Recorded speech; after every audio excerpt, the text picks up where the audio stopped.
it's time to meet our second conductor again, Hanne Nissen.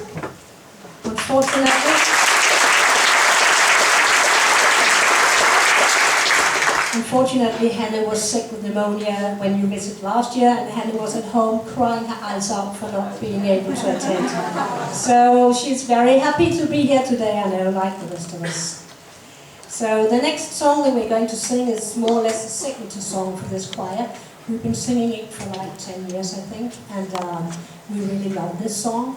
And we have a start of this song that resembles the start of the weather this morning. It's called Africa, and it's a total song. After that one, we will sing a song that is almost a cliche. It's Hallelujah by Leonard Cohen.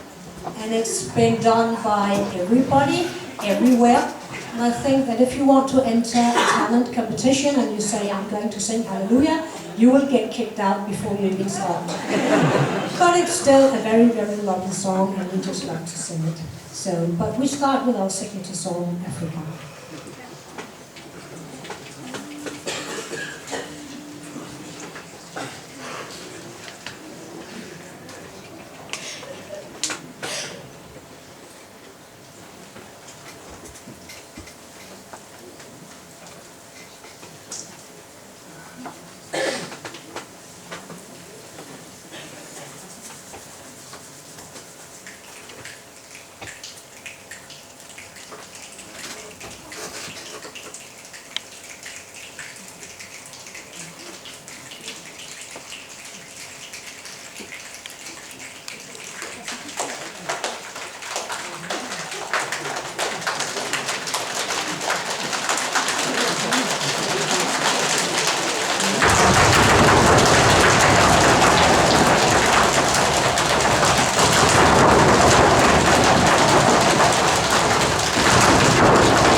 With the stars that guide me towards salvation.